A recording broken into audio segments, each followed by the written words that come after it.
Sejam bem-vindos ao Consumidor em Pauta da TVE, um espaço para esclarecer dúvidas e questionamentos ligados aos mais variados temas do direito.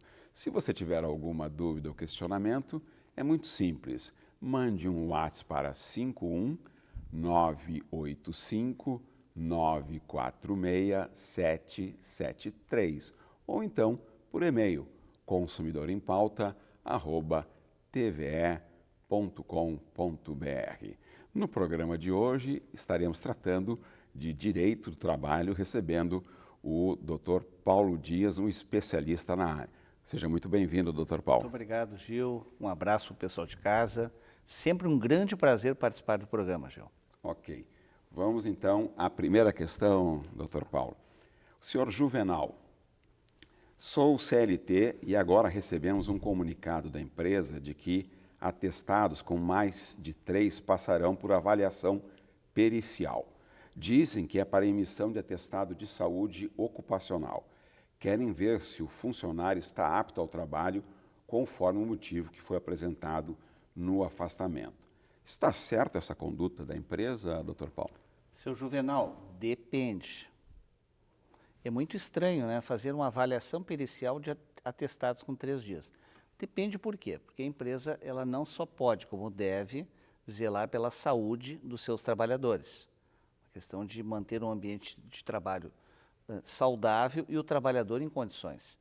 Então, o que ocorre? A empresa ela pode fazer exames admissionais, né, para ver a situação da saúde do trabalhador quando ele entra, exames periódicos, exames de troca de função e exames demissionais.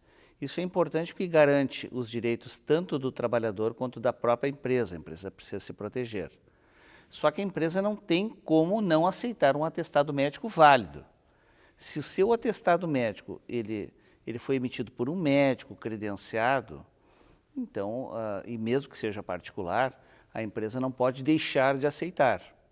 E também não pode fazer uma auditoria no sentido, né, de que constranja o trabalhador, porque assim, esse exame ele pode ser avaliado por um médico da empresa, então tem que ser um médico, respeitando o sigilo médico-paciente. Então existem muitas doenças que elas precisam, né, o trabalhador precisa se proteger em relação à sua intimidade. Isso não pode ser exposto. E também a empresa não pode perseguir os trabalhadores que necessitam de algum tipo de afastamento por questão de doença. Então, muito cuidado nessa hora, né? Qualquer desvio registre, porque isso pode lá adiante, né, ser até objeto de uma ação trabalhista, danos morais, mas a empresa pode sim, de acordo com uma moderação, se proteger através de uma análise médica ocupacional. Ok. O segundo telespectador aqui que coloca uma questão, Dr. Paulo, é o senhor Estênio, tá? Fui demitido e agora vou começar a cumprir o aviso prévio. O meu empregador quer que eu cumpra o meu horário integral, mas eu quero sair 2 horas antes para procurar emprego. Afinal, quem decide como será cumprido o aviso? Eu ou o meu patrão?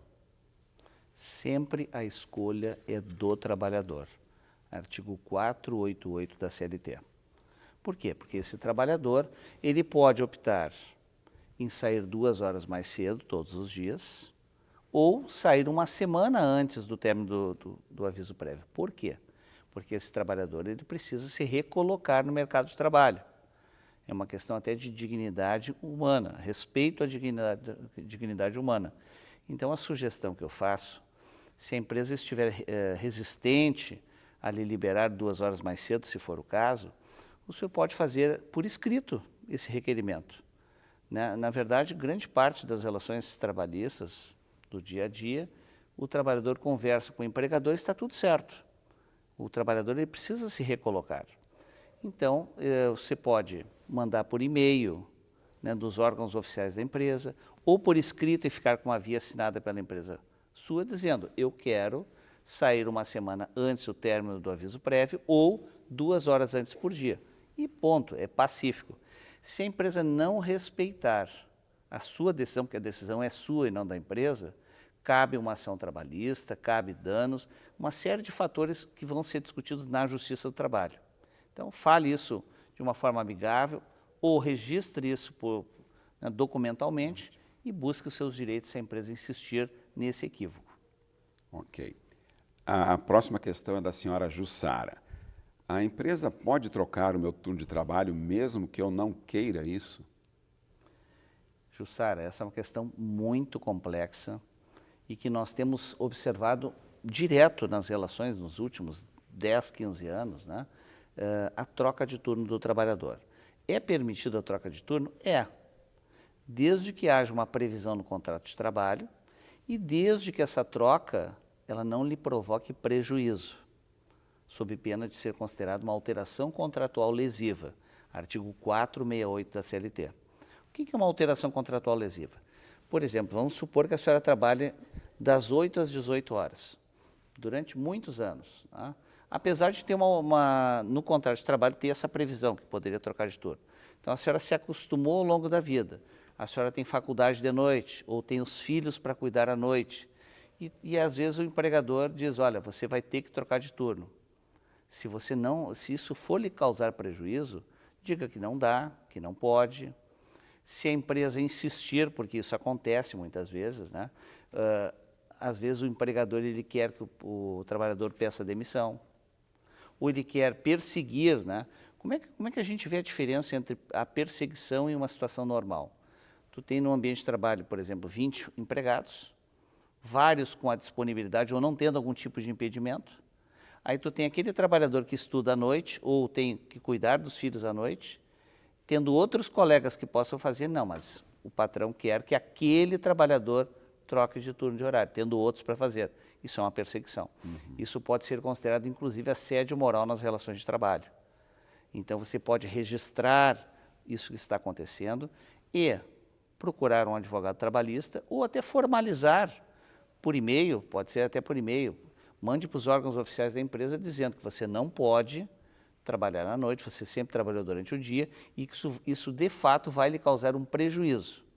E a empresa, nesse sentido, ela vai ter que recuar e se essa alteração contratual lesiva, ela lhe causar prejuízo, cabe inclusive uma ação de rescisão indireta em alguns casos específicos. Estamos hoje tratando do direito de trabalho, recebendo o Dr. Paulo Dias aqui no Consumidor em Pauta. Lembrando sempre que se você tiver alguma dúvida ou questionamento aos mais diversos temas do direito, mande um WhatsApp para 51 985 946 773 ou então para o e-mail consumidorempauta@tve.com.br. A próxima questão, Dr. Paulo, é da Sandra. Ela diz, tenho 2 filhos pequenos e preciso estar sempre com meu celular para atender alguma emergência. Acontece que o meu gerente agora inventou de proibir o uso de celular na empresa. Ele pode fazer isso, Dr. Paulo? Sandra, infelizmente pode. O que ocorre? Muitas vezes ocorre a proibição da utilização de aparelhos celulares no ambiente de trabalho por alguns motivos. Uma questão de segurança, questão de produtividade, né? Os celulares no ambiente de trabalho eles acabam diminuindo muito a produtividade, que afeta o lucro da empresa e afeta a razão de existir da empresa. E muitas vezes questões de proteção de sigilo. Então existem vários fatores que a empresa pode proibir. E o nome disso se chama poder diretivo do empregador. O que vem a ser isso, né? O poder diretivo do empregador é um poder que o dono da empresa tem para poder dirigir os seus negócios, estabelecer alguns regramentos, né, a distribuir funções, ou seja, ele comanda e administra as atividades da empresa. Em alguns casos, inclusive, pode dar algumas punições, desde que todo esse poder diretivo não ultrapasse os limites dos direitos fundamentais, o direito dos trabalhadores. Então, a empresa pode proibir, sim. Agora, veja bem, você tem uma situação delicada e específica, que é a necessidade de ter o celular por perto para atender algum tipo de emergência. Nada melhor do que você conversar com a sua empresa, explicar a situação, talvez até formalize isso para a empresa. Olha, eu preciso ter meu celular por essa situação, e muitas vezes o que deve preponderar é o bom senso. Então converse com o seu chefe. Existem algumas situações, né, e mesmo assim a empresa não é obrigada a aceitar, então aí nós temos um conflito instalado, né, e tente encontrar um caminho, talvez dar o telefone da empresa para algum tipo de emergência, converse e, dependendo da circunstância, cabe inclusive uma ação trabalhista, dependendo do caso específico, a fim de lhe proteger.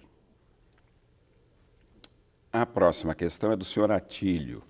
2 vezes por ano recebemos uniformes novos, só que temos que pagar por eles. Está correto isso? É claro que não, seu Atílio, verdadeiro absurdo, né?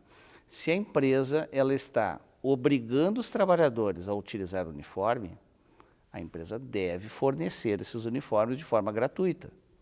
Não há sentido o trabalhador ser obrigado a usar um uniforme e ter que custear esses uniformes, né? Aliás, existem algumas situações que o uniforme ele é muito importante. Um deles, criar a identidade visual da empresa. Isso é bom para a empresa. Outras vezes, dependendo do tipo de trabalho, ele também protege o trabalhador e protege a todos, né, dele utilizar aquele uniforme num ambiente insalubre, por exemplo, e não levar aquelas substâncias até a sua casa, até outros locais, não disseminar uma doença, por exemplo, e nem adoecer o trabalhador. Se não existir nada na convenção coletiva que obrigue você a comprar, então você não vai pagar por esse uniforme. Se está sendo cobrado de forma indevida, vai ser um desconto indevido, passível de ressarcimento com todas as correções e multas possíveis. Então, não utilize essa situação. Ok, nós vamos dar sequência aqui às próximas questões, mas vamos para um breve intervalo e já voltamos aqui tratando do direito do trabalho com o Dr. Paulo Dias.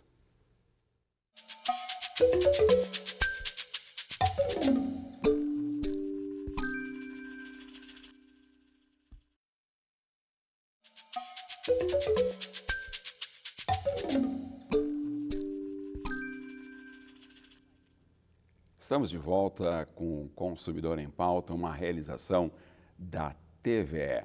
Hoje estamos tratando do direito do trabalho, recebendo o Dr. Paulo Dias, que nos fará vários esclarecimentos, como já fez alguns. A senhora Luísa pergunta: já recebi umas 2 advertências do meu gerente por causa do registro do ponto. Com uma 3ª advertência, ele pode me demitir por justa causa? Dona Luísa, não existe um número específico de advertências ou suspensões, não existe na lei, que diga que a senhora vai receber a justa causa na 3ª, ou na 4ª, ou na 10ª, né? Depende de vários fatores. Muitas vezes, no entendimento interno da empresa, né, como eu já tinha falado anteriormente, o poder diretivo do empregador, a empresa estabelece regras internas, dizendo, ó, na 3ª vai a justa causa. E, na verdade, não é assim que funciona, né? O registro do ponto, ele é muito importante que a senhora faça corretamente, por uma questão da sua própria proteção, para que a senhora não labore em horas extras sem receber esses valores. Então, isso é muito importante. E também, por que a empresa está lhe cobrando? Porque é importante para proteger a empresa. A empresa, por que ela estabelece o registro de ponto? Que é para que ela se proteja, para que daqui a pouco o trabalhador não entre com uma ação na justiça dizendo que fazia horas extras. Então, é importante que a senhora possa registrar esse ponto. Se a senhora não registrar, a empresa pode dar advertência, sim, não há problema algum. E não é 2ª ou 3ª vez que isso vai gerar justa causa. Se a empresa insistir numa justa causa, se a senhora se equivocar e não bater o ponto corretamente, e a empresa resolver lhe desligar, a senhora muito provavelmente reverta isso com muita tranquilidade numa ação trabalhista. Porém, isso a gente precisa chamar atenção. A gradação dos erros, os erros reiterados ao longo do tempo, eles podem sim ensejar uma justa causa, que é o caso da chamada desídia. Um dos elementos da justa causa é a desídia. O que é a desídia? Desídia é o descuidado do empregado coisas importantes do trabalho. São aqueles falta de cuidado reiterado, ou seja, não cuidar o ponto muitas e muitas vezes, ele pode ensejar sim a sua dispensa por justa causa. Antes da justa causa, uma suspensão, então a senhora fica um período sem trabalhar, né? Por exemplo, pode dar suspensão de 1 dia, 2, por exemplo, em que a senhora fica em casa sem trabalhar e sem receber salário. É uma punição grave, né? Então, a justa causa existem gradações de faltas, né? Primeiro, normalmente se dá uma advertência verbal, depois por escrito, depois uma suspensão, até evoluir a justa causa. Em algumas outras situações, dependendo da gravidade, pode ser dada a justa causa diretamente. A próxima questão, a pessoa não se identifica, Dr. Paulo, mas eu, ao ler aqui, fico imaginando o quanto é difícil a pessoa estar passando por um momento complexo na vida pessoal e ainda ter que fazer um exercício sobre cenários ainda muito mais complexo, para não dizer outra expressão. A pessoa pergunta o seguinte, Dr. Paulo: sofri um acidente de trabalho e estou há 6 meses encostado. Posso ser demitido quando voltar ou ele tem alguma estabilidade? O senhor fique tranquilo, o senhor tem estabilidade sim. Se foi considerado um acidente de trabalho, o acidente ocorreu em função do trabalho ou no local de trabalho, o senhor foi afastado. No INSS tem um código chamado B91, que é a doença, né? É o auxílio doença acidentário, e desse auxílio doença acidentário, o senhor tem do seu retorno ao trabalho 1 ano de estabilidade, de despedida. Então o senhor fique muito tranquilo. Voltei, não é da data do acidente, do seu retorno ao trabalho, o senhor tem mais 1 ano de estabilidade. É importante essa estabilidade, por quê, Gil? É importante para proteger aquele trabalhador que sofreu uma lesão, e muitas vezes a lesão, o trabalhador ele vai se recuperando aos poucos. É um período para que o trabalhador se reintegre ao trabalho, à sociedade, e depois de 1 ano o senhor pode ser dispensado, se não tiver outro fator impeditivo, né? Mas a gente chama atenção, o senhor não pode ser dispensado sem justa causa. Se for por justa causa, isso é muito importante. Assim, a sua estabilidade ela não é absoluta. O senhor tem que continuar trabalhando, fazendo o seu melhor e não pode incorrer em falta grave. Tá?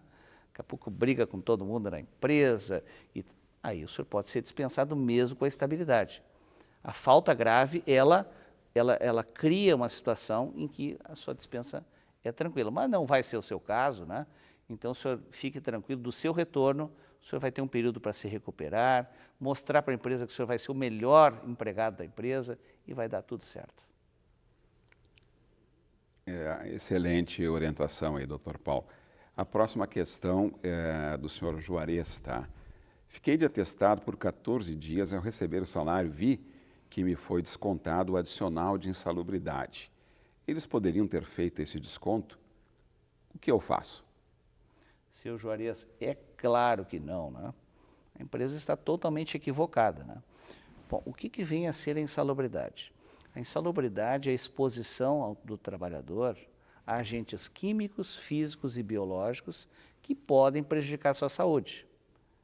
Então, existe uma razão de ser, né, da percepção da insalubridade, que pode ser em grau mínimo, 10%, grau médio, 20% e grau máximo, 40%, dependendo do grau de exposição desse trabalhador a esses agentes nocivos à saúde.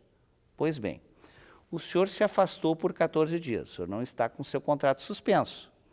Esses 14 dias, quem paga é a empresa, a situação sua é totalmente normal, né? O senhor está afastado por algum motivo de saúde e o senhor não vai para o INSS, e neste período a empresa paga o seu salário integral, sem desconto de nenhum dia de afastamento, desde que haja um atestado médico válido, e o seu adicional de insalubridade ele é pago sim nesses 14 dias. Se a empresa lhe descontar, cabe inclusive uma ação trabalhista e a empresa vai se ver em maus lençóis. Mas o senhor fique tranquilo, se insistir, procure um advogado trabalhista que vai restabelecer os seus direitos. Ok. A próxima pergunta da espectadora Tereza. Temos o banco de horas na minha empresa. Acabei me perdendo no controle e pedi no RH para ver quantas horas eu tinha no banco. Foi negado o pedido para ela. Entendo que eu teria direito a fazer tal solicitação e ser atendida. Estou certa? Está certíssimo. Artigo 74, parágrafo 2º da CLT, estabelece que o controle de ponto deve ser fidedigno. Ou seja, a senhora não precisa ter esse controle, quem tem que ter o controle é a empresa. A empresa que tem controle de jornada tem que ter a obrigação de ter esse controle. Inclusive, se numa ação trabalhista futura a senhora questionar horas extras e a empresa não tiver esses controles, fica válida aquilo que a senhora disse na petição inicial da ação trabalhista. Então, o trabalhador ele pode pedir para a empresa, se a empresa não oferecer de forma espontânea, a senhora pode pedir, a empresa tem a obrigação de dar esses pontos, tá? E se não o fizer, o que a senhora pode fazer? Formaliza por escrito, manda por e-mail talvez, porque muitas vezes pedir por escrito, talvez alguém da empresa não assine, mas formalize por um e-mail oficial da empresa esse requerimento que a senhora quer, o controle de jornada. Porque já que está tudo certo, não tem por que a empresa negar uma informação tão importante. Banco de horas. Banco de horas é aquela situação que o trabalhador trabalha um pouquinho a mais um dia, essas horas vão para um banco, né, como se fosse um banco de verdade, né? É um crédito, e depois, num outro dia, o trabalhador pode sair mais cedo, pode não ir trabalhar, dependendo da quantidade, emendar um feriado. Isso acontece, Gil, com alguma frequência. Muitas vezes o trabalhador me procura no escritório, olha, eu fiz muitas horas extras, um horror e tal. Aí a gente vai conversando. Tá, mas a senhora tem banco de horas? Tem. A senhora usufrui como folga? Sim. Tá, como é que funciona? Ah, eu tiro às vezes 3 dias de folga. Olha, ela está usufruindo, né? Lógico que tem requisitos, um tempo que o trabalhador pode usar essas horas e tal. Mas muitas vezes está tudo certo. Porque o trabalhador fez horas a mais e ele também aproveitou e se valeu dessas horas a mais, compensando elas logo em seguida. Então, depende de cada caso, mas para isso existe a necessidade da empresa ser transparente e dar o controle desse ponto para o trabalhador. Correto. Além disso, doutor Paulo, uma outra questão em relação à própria pergunta da senhora Tereza. Ela, ao invés de formalizar, por exemplo, além de formalizar o RH, ela poderia procurar um outro patamar superior na hierarquia da organização para registrar também essa, chamar de desatenção da área do RH. Outra coisa que também seria importante a gente esclarecer, o banco de horas, ele é regido por questões da legislação trabalhista ou tem que estar explícito na convenção coletiva de trabalho? Perfeito. Então, o que a gente recomenda sempre? Tente sempre falar com o seu superior imediato. Por uma questão de evitar conflitos, né? Muitas vezes o seu chefe direto, ele já está ali para isso, só que muitas vezes isso não adianta. E aí você pode às vezes deve, né? Procurar ou o RH da empresa ou outra pessoa. O problema muitas vezes na prática do dia a dia é a incomodação que isso dá. Mas a empresa séria tem que levar isso, tem que prestar atenção nisso, porque isso é importante para proteger a empresa. Então o trabalhador pediu o espelho ponto ou o extrato do banco de horas, a empresa tem que dar. E a outra questão é a convenção coletiva. Tudo que nós falamos, então assim, primeiro o banco de horas está na CLT. Ele está na CLT, ele tem regramento próprio, porém existem as convenções coletivas das categorias, que são os acordos entre os sindicatos dos trabalhadores e das empresas, que também tem força de lei, né? Ainda mais depois da reforma trabalhista, tem muita força. Então, todas as respostas que nós damos em direito do trabalho, ela também envolve a convenção coletiva da categoria, que muitas vezes ela estende ou modifica alguma coisa dessa. Ok. A próxima questão também a pessoa não se identifica, doutor Paulo, e também me parece retratar algo bem comum nas relações de trabalho do dia a dia, tá? O que devo fazer em relação a uma situação que acontece com frequência no meu trabalho? O meu gerente costuma marcar reuniões quase no final do expediente. Acaba que sempre ultrapassa o meu horário. O pior é que não recebo hora extra. O que eu devo fazer? O que você deve fazer, primeiro, é conversar com o seu chefe para ver se há ou não pagamento de horas extras, né? Se isso é normal, mas procure deixar registrado. Essas reuniões, elas, de alguma forma, você consegue fazer o registro. Muitas vezes a reunião é online, você pode mostrar o horário e a reunião. Veja, anote quais os colegas seus que estão juntos participando da reunião, para futuramente eles podem servir de testemunha. Faça todos os registros. Futuramente você cobra isso da empresa como horas extras, porque você está à disposição da empresa trabalhando. Muito obrigado, Dr. Paulo Dias, pelos esclarecimentos e agradecemos a todos pela audiência em mais uma edição do Consumidor em Pauta aqui na TVE. Até a próxima.